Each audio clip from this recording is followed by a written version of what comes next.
अच्छा अच्छा, 4 लाइन में ड्रा हो सकता था ये, ओके।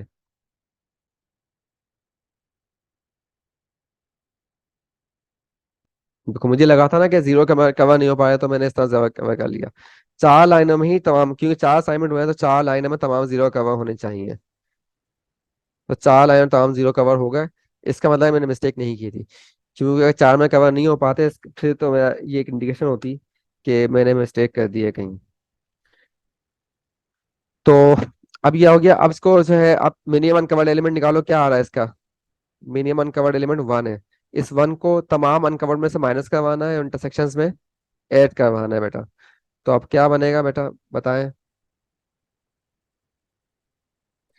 तो 1 को तमाम अनकवर्ड में से माइनस कर दो, 0 हो जाएगा। यहाँ पे ये कवर है तो ऐसे ही रहेगा, इसमें से माइनस करेंगे 1 7 0। अच्छा, यहाँ पे ये आएगा 5 ही रहेगा। इसमें ऐड करवा देंगे, कितना हो जाएगा, 6 0 3 4। और ये 0 ऐसे ही रहेगा, यह 4 हो गया। यहाँ 3 0, और इसमें ऐड करवा देंगे। अच्छा, ये ऐड नहीं किया पिछले ऊपर वाले में मैंने, ऊपर वाले में भी ऐड करवाना था। ये 4 में 1 ऐड करवाओगे तो ये आ जाएगा 5। और 0 में 1 ऐड करेंगे तो ये 1 आ जाएगा। ठीक है। और बाकी ये 5 में से अपने 1 माइनस कर दिया, 4 आ गया। ये 0 ही रहेगा। ये 0 हो जाएगा, ये 2 हो जाएगा, ये 0। और ये कितना आएगा, 0 2। और यहाँ पे कितना आएगा, 7 9 और 0। तो देखिए अनकवर्ड में से माइनस करवा दिया, देखिए अनकवर्ड चेक कर लो सारे, 1 2 और ये 8। और यहाँ पे आपके पास सारे अनकवर्ड में से माइनस करवा दिया, और कवर जो डबल कवर्ड एलिमेंट्स है मतलब इंटरसेक्शन वाले, उसके अंदर ऐड करवा दिया है मैंने। और बाकी कवर्ड एलिमेंट्स ऐसे ही छोड़ दिए हैं। राइट, अब यहाँ पे असाइनमेंट परफॉर्म करते हैं। सिंगल जीरो ढूंढे आप, सिंगल जीरो मिल गया, इसे कॉलम के जीरोस क्रॉस कर दो। फिर सिंगल जीरो ढूंढो रो वाइज। सिंगल जीरो नहीं मिल रहा रो वाइज कहीं भी, तो कॉलम वाइज सिंगल जीरो ढूंढेंगे। कॉलम वाइज सिंगल जीरो मिल गया, इसकी एक रो में क्रॉस कर दो। फिर कॉलम वाइज सिंगल जीरो ढूंढे आप। कॉलम वाइज सिंगल जीरो नहीं मिल रहा, अब रो वाइज सिंगल जीरो ढूंढो। बेटा अब रो वाइज सिंगल जीरो नहीं मिल रहा। जब रो वाइज और कॉलम वाइज आपको सिंगल जीरो ना मिल रहा हो, इसका मतलब क्या होता है, इसका मतलब अगर ये ऑप्टिमल टेबल है, तो इसका मतलब indication of multiple optimal solutions. इस प्रॉब्लम के मल्टीपल ऑप्टिमल सॉल्यूशन हम फाइंड करने के काबिल हो गए हैं। हम इसको दूसरे ऑप्टिमल सॉल्यूशन में निकाल सकते हैं इसके अलावा। तो जब आपको row wise single wise row wise और कॉलम वाइज दोनों सूत्रों में कोई भी सिंगल जीरो ना मिल रहा हो, तो आप क्या करो कि कोई भी एक जीरो अपनी मर्जी से सेलेक्ट कर लें। अब यहाँ चॉइस आ गई आपके पास, ठीक है। अब यहाँ चॉइस आ गई, अब दो चॉइस आ गई, 2 या 3 चॉइस जितनी बच सकती हैं। तो पहली रो में आपके देखो 3 जीरो मिल रहा है, आपके चॉइस है, या तो ये जीरो सेलेक्ट करूँ, या तो ये जीरो सेलेक्ट करूँ, या ये जीरो सेलेक्ट करूँ। क्यों कर रहे हैं चॉइस हम, क्योंकि row wise and column wise search करने पर आपको सिंगल जीरो मिल ही नहीं रहा था। तो 3 चॉइसेस आ गई आपके पास, ठीक है।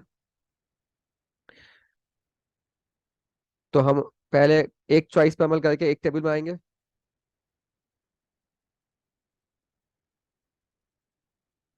और अगर ऑप्टिमल टेबल आ गई, तो इसका मतलब है कि बाकी दो भी ऑप्टिमल ही होंगे।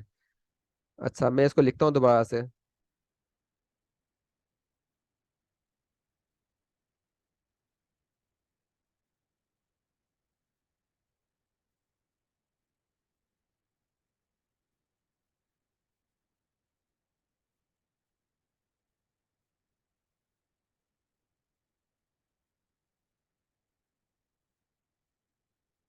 हाँ, अब हमने क्या सिलेक्शन किया था कि सिंगल जीरो ढूंढा, तो ये वाला जीरो सेलेक्ट किया, और ऐसे कॉलम का जीरो क्रॉस कर दिया। फिर सिंगल जीरो जीरो ढूंढा, तो हमें जो है कहाँ मिला था सिंगल जीरो, कहीं नहीं मिला था, किसी रो में नहीं मिला था। कॉलम वाइज हमने सिंगल जीरो ढूंढने की कोशिश की, तो कॉलम वाइज हमें यहाँ सिंगल जीरो मिला, हमने इसको क्रॉस कर दिया। ठीक है। उसके बाद फिर सिंगल जीरो ना रो वाइज मिल रहा था और ना ही कॉलम वाइज मिल रहा था, क्योंकि देखो फर्स्ट रो में 3 जीरोज हैं। उसके बाद यहाँ पे आप सेलेक्ट हो कर चुके हैं ऑलरेडी, यहाँ 2 जीरोज हैं, यहाँ भी 2 जीरोज हैं। फिर आप क्या करेंगे कि किसी भी एक जीरो को सेलेक्ट कर लें। अब मैं फर्स्ट रो के अंदर मैं 3 चॉइस थी ना, मैं एक जीरो सेलेक्ट कर लेता हूँ। एक जीरो अपनी मर्जी सेलेक्ट किया, इसकी रो के जीरो क्रॉस कर दो और कॉलम के जीरो भी क्रॉस कर दो। ठीक है, ये चॉइस मैंने फर्स्ट चॉइस ली कि इसको सेलेक्ट कर लिया। अब जब ये सेलेक्ट कर लिया मैंने, आ, चले इससे पहले मैं एक काम करता हूँ।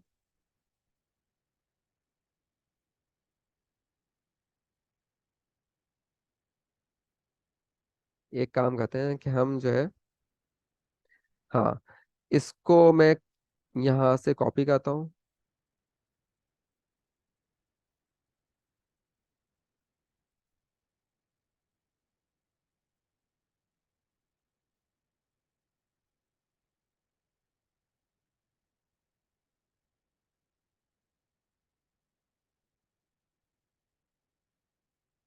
ये चॉइस वन के हम बाद में बनाएंगे ना, इसके अगले सोल्यूशन तो उसमें काम आएगा, ठीक है।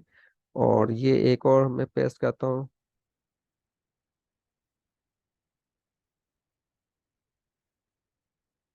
राइट। अब ये हमें बाद में दूसरा अभी हमें फर्स्ट चॉइस मिली थी, हमने ये वाला सेलेक्ट किया था। जब ये सेलेक्ट किया तो इसके रो के जीरोस और कॉलम के जीरो सब क्रॉस कर दें। अब जो है आपके पास दोबारा से वो सिंगल जीरो वाली स्ट्रेटजी यहाँ से इस्तेमाल करनी शुरू करेंगे, सिंगल जीरो ढूंढना शुरू करेंगे। Row wise single zero, row wise single zero नहीं मिल रहा, यही मिल गया, आखिरी रो में सिंगल जीरो मिल गया, इसे सेलेक्ट कर लो। कॉलम में जीरो से क्रॉस कर दो। फिर रो वाइज सिंगल जीरो ढूंढो, ये मिल गया। हाँ भाई, हो गया भाई, 5 असाइनमेंट, 1 2 3 4 5, 5 असाइनमेंट हो गए। इसका मतलब ऑप्टिमल सोल्यूशन फाइंड कर लिया है मैंने इसका, क्योंकि 5 बाई 5 का ऑर्डर था मैट्रिक्स का, और 5 असाइनमेंट हो गया है। तो ये number of assignments is equals to order of the matrix.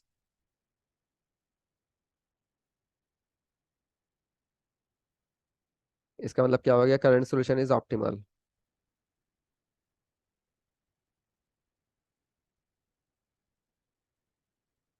Right. और इसका मतलब ये है कि जब ये सोल्यूशन ऑप्टिमल निकला है, तो इसका मतलब यहाँ पे चॉइस में चेंज करूंगा तो वो भी नए ऑप्टिमल सोल्यूशन आ जाएंगे। अब मेरे पास चॉइस, मैंने पिछली बार ये सोल्यूशन लिया था, अब मैं इसको सेलेक्ट करता हूँ। जब ये सेलेक्ट करूंगा तो कॉलम के जीरोस क्रॉस कर दूंगा और रो के जीरोस भी क्रॉस कर दूंगा। अब मैं वहां से दोबारा से सिंगल जीरो वाली स्ट्रेटेजी यहाँ से इस्तेमाल करता हूँ कि सिंगल जीरो ढूंढना है। तो सिंगल जीरो यहाँ मिल गया, कॉलम के जीरो क्रॉस कर दो, फिर सिंगल जीरो यहाँ मिल जाएगा। That's all. ये एक और ऑप्टिमल सोल्यूशन आ गया। ठीक है। ये मौजूद पिछले वाला ऑप्टिमल सोल्यूशन क्या था कि A1 जो है असाइन हुआ था किसको, यानी वैगन वन थी बेसिकली, मैं A1 लिख रहा हूँ। A1 जो है जॉब वन को असाइन हुआ था। A2 जो है जॉब थ्री को। A3 जो है जॉब फोर। और A4 assign to job five. A5 assign to, नहीं, A4 assign to job two, sorry, job two, and A5 assign to job five.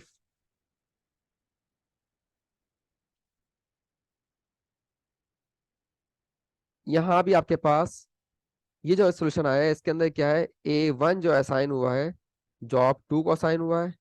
A2 जो है जॉब थ्री को। A3 जॉब फोर को। A4 job five को। और A5 job one को। अब यहां से अगर मैं एक और सोल्यूशन निकालना चाहूँ, मैं चॉइस चेंज करके अगर मैं ये सेलेक्ट कर लूँ और पहली रो के अंदर चॉइस जो आई थी और ये क्रॉस कर दूं, तो एक और सोल्यूशन आ जाएगा।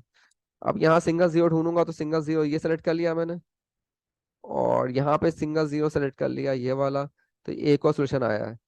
तो बेटे ये भी ऑप्टिमल है। इसमें A1 को हम देंगे job five.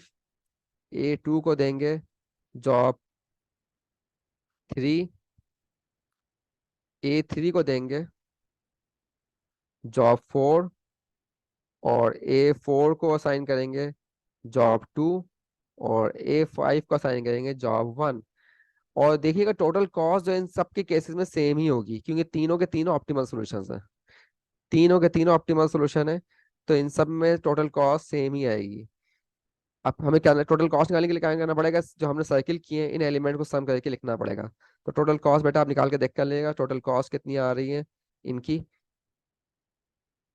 Total cost in तीनों प्रॉब्लम्स के अंदर सेम ही आएगी, क्योंकि तीनों ऑप्टिमल सॉल्यूशन है। ठीक है बेटा। ओके। वीडियो काफ़ी लंबी हो गई है।